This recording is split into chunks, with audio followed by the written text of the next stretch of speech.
Who's Nouryture by Lewis Carroll.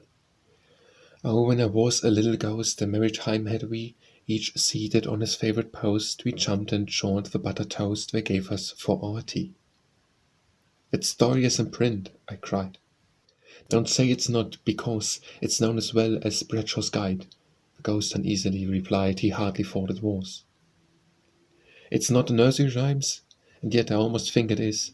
Three little ghostesses were set on postesses, and ate their buttered toastesses. I have the book, so if you doubt it, I turn to search the shelf.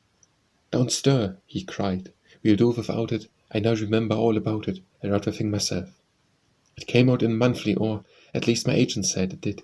Some literary swell who saw it thought it seemed adapted for the magazine he edited. My father was a brownie, sir. My mother was a fairy. The notion had occurred to her the children would be happier if they were taught to vary. The notion soon became a craze, and when it once began, she brought us all out in different ways. One was a pixie, two were fays, another was a banshee. The fetch and kelpie went to school and gave a lot of trouble. Next came a poltergeist, a ghoul, and then two trolls which broke rule, a goblin and a double.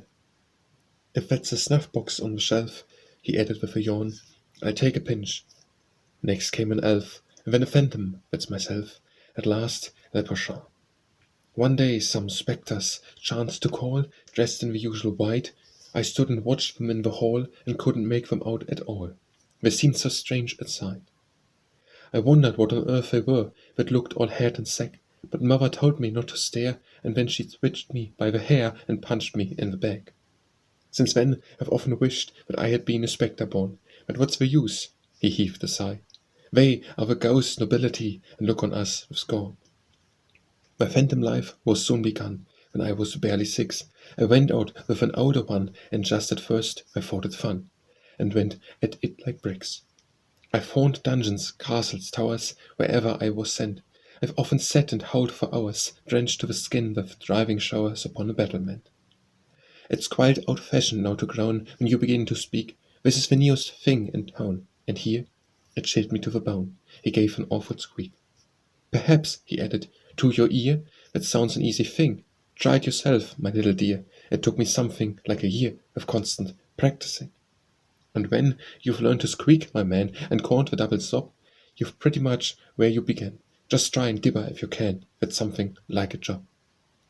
I've tried it and can only say I'm sure you couldn't do it, even if you practiced night and day, unless you have a turn that way and naturally ingenuity.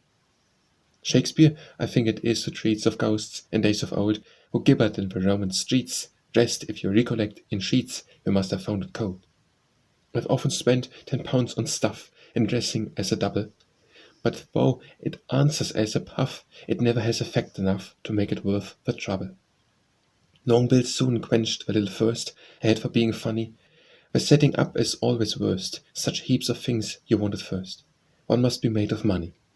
For instance, take a haunted tower with skull, crossbones and sheet. Blue lights to burn, say 2 an hour, condensing lens of extra power, and set of chains complete. What with the things you have to hire, the fitting on the rope, and testing all the colored fire, the outfit of itself would tire the patience of a job. And then they are so fastidious, the haunted house committee. I've often known them make a fuss because the ghost was French or Russ, or even from the city. Some dialects are objected to, for one the Irish Borg is. And then, for all you have to do, £1 a week will offer you and find yourself in bookies.